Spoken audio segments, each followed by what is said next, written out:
Hello, my name is Tia, also known as Costume Fiend, because I'm both evil and excessively fond of dressing up. Since this channel isn't super big, when I get a comment, I definitely notice it.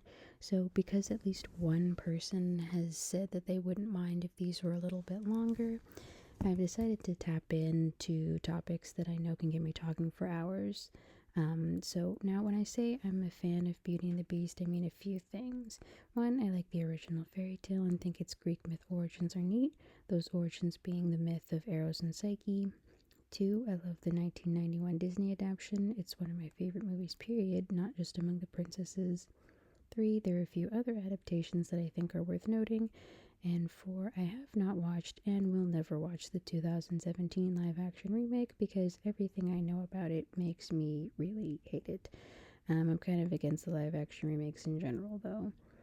So all of those things kind of make it hard for me sometimes to pin down what I want to say. After all, I don't want to get too caught up in talking about my hatred of the live action remake, but it's hard not to bring it up when I think about the things that I love about the original and other adaptations.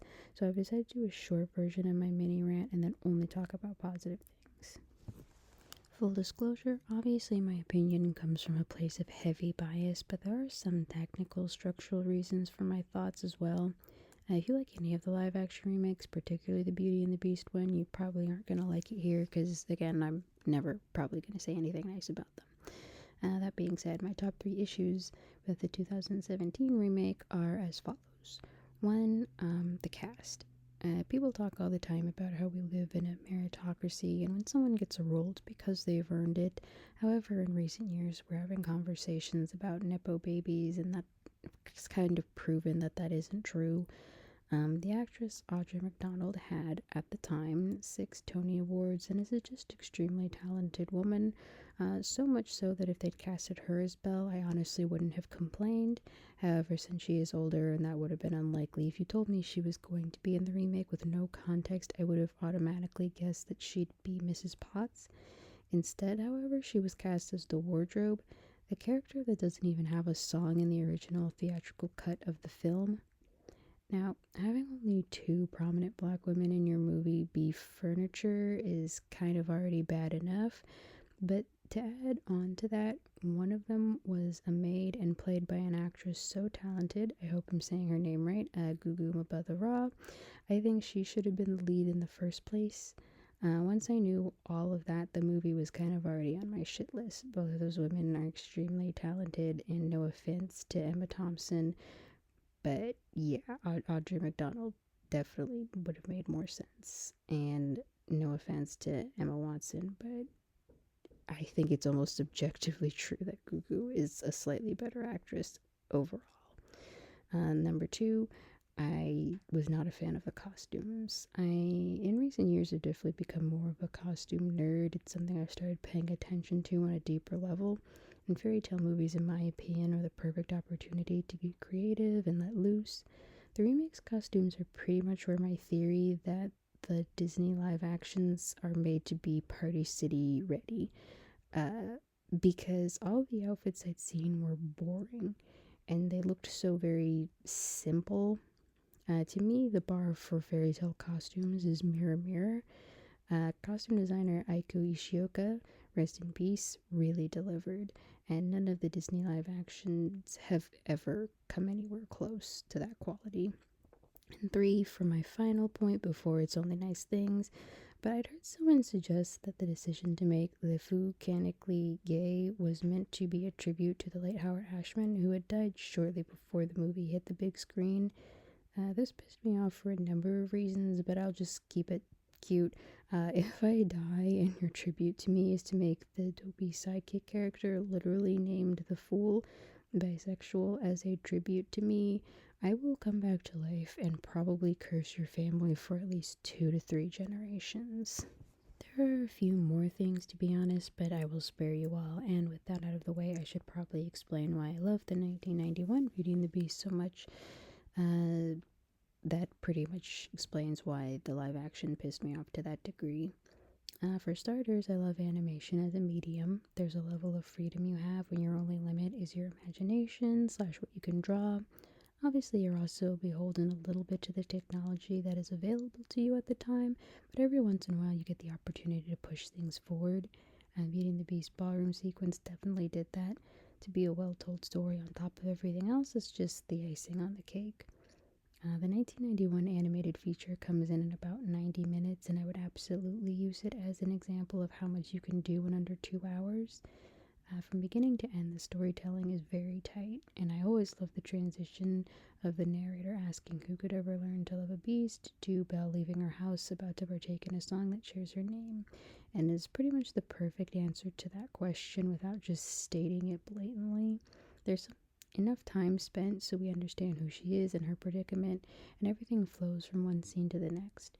We get to see the villain and his motivations, but it's not too much so that the love story between Belle and Beast feels neglected. It gives me a warm feeling every time I watch it. And speaking of the main characters and their love story, one of the reasons I like this movie so much is because I can relate to both of them. When I was younger and a lover of books and reading, Belle was definitely one of the more relatable fictional characters to me, but it wasn't just about her nerdiness. As I got older, I realized some of the relatability came as a result of the way other people treated her. I only recently got an autism diagnosis, but obviously that only means that I had it my whole life and I just wasn't getting the help I needed. While I'm not going to definitively say that Belle is neurodivergent coded, the idea that she's a beauty but a funny girl kind of struck a chord. Not to say that I'm a great beauty or anything, but I appear to most people as a, in quotes, regular girl, whatever that means, but up to a point. There's something off, but you just can't put your finger on it. Plus, while I know that some people think that Belle's I Want song is rather vague, at 18 I personally had no idea what I wanted to do with my life and entered college undecided. So, in a way, that idea of wanting adventure in the great wide somewhere and wanting someone to understand that you want more than they've got planned was pretty much exactly how I felt. I couldn't have been more specific than that either. Overall, Belle was a whole ass mood. But like I said before, it wasn't just her. I also found the Beast relatable too. Not so much as a kid, but also as I got older and dealt with depression symptoms, I started to understand the whole irritation and self isolation thing a lot more. I don't have a huge temper, but I can be easy to irritate, and I can also be self aware enough to know when I was the problem, which is pretty much where the Beast was at early on in the story. The channel Cinema Therapy does a great episode on Beauty and the Beast where they debunk the whole Stockholm Syndrome thing and touch a bit more on Beast's characterization. I'll try to remember to link it below.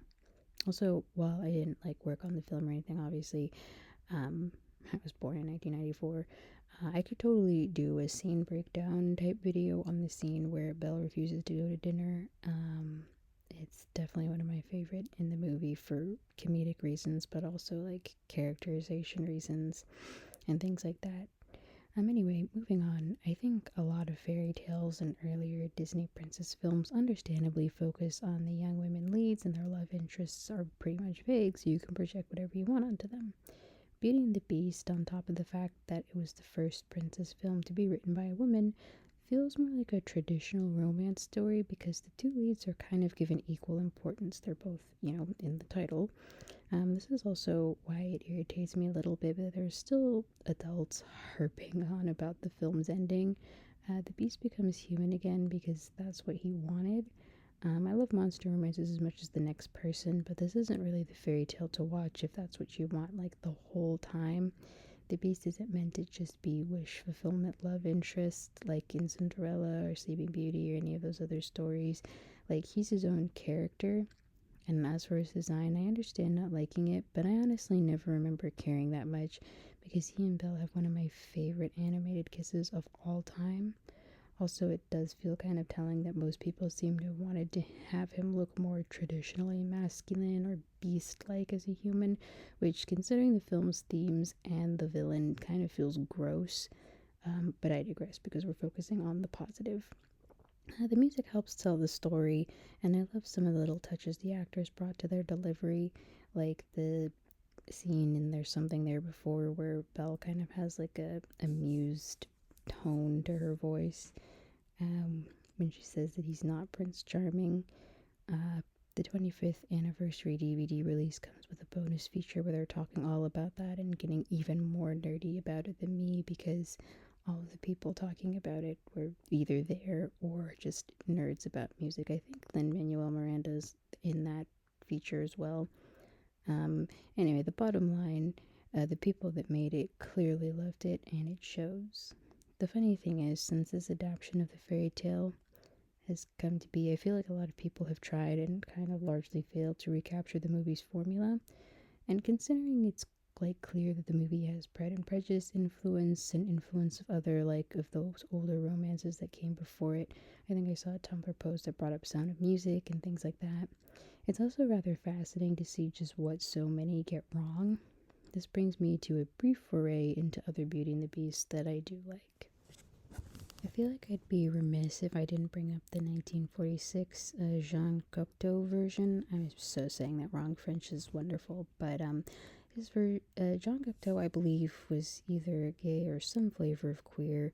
And this isn't to say that the straights or non-women can't tell the story. I mean, earlier I think I mentioned that plenty of women authors kind of fail sometimes at adapting this.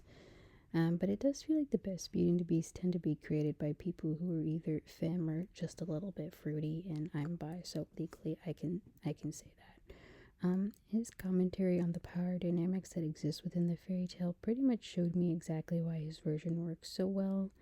The best adaptations of fairy tales in general, even the ones that change things around, are definitely made by people with a solid understanding and love of the source material, or materials as the case may be, since many fairy tales are told all over the place and don't always have one true original author, which, side note, is also why the idea of fairy tales being race-bent makes no sense to me when you consider the fact that they don't even all have European origins. Oldest Cinderella has origins in like China and Egypt, so yeah, we're definitely not gonna get into that further, but just putting that out there. Jean Cocteau's version also falls a little bit closer to the source material since it includes Beauty's brother and sisters. Um, Although, like in the Disney movie, it adds a Gaston type of character, I think this mostly works because the Gaston character can serve as a physical antagonist, as a foil to the Beast, versus the, more meta antagonist, I guess, of the curse itself. The toxic masculinity, to the Beast's gentle natured masculinity. That being said, three versions I like that don't have a Gaston type of character are the animated Happily Ever After version, which is currently on HBO, or Max as it's now known to some. It's about 20 minutes, and Beauty is voiced by the Vanessa Williams, and the Beast is voiced by the late Gregory Hines. It's short and cute, and the two of them feel like they've got somewhat unique enough personalities to set them apart from other versions. Another one that I like is the 3-volume comic series by Megan Kearney. Megan Kearney has a Beauty and the Beast Tumblr that I still follow and updates every now and again. But yeah, while I consider myself to be a big fan, her version is clearly that of someone who knows her stuff. I believe the original site the comic was hosted on has links to some sources she looked into for research. However, if you want something shorter, Beauties is a short comic written by Marguerite Bennett and illustrated by Trungles. It changes some things up in a way that it feels like it understands the original version and touches a little bit on the power dynamic thing Jean Cocteau did. It was part of an anthology, but if I can find a link to a copy, I'll put that in the description too. Now, if you haven't already clicked off of this video or fallen asleep, 1, congratulations, and 2, you are a trooper, because even trying to organize and condense my thoughts, I still feel like I created a jumbled mess. To be fair, that is why I call my videos rambles, but still, I probably have more thoughts and things I could expand on if I wanted to, and there was any kind of demand for that. But I feel like that would work better in a non-audio slash ASMR format. Like if I was to talk about Beauty and the Beast again, I'd maybe try to make a more traditional video or something, but otherwise I think I'm gonna wrap it up. Beauty and the Beast is one of my favorite fairy tales. The 1991 Disney adaptation is one of my favorite movies, period, but I'm also here for the Jean Cocteau film from the 1940s, the Happily Ever After version, the comics Beauty and the Beast by Megan Kearney, and Beauties by Marguerite Bennett and illustrated by Trungles. If you feel like sharing your opinions on any of those versions I mentioned, go for it. That being said, leave a like if you liked, subscribe for more nerdy rambling, and as always, have a good one.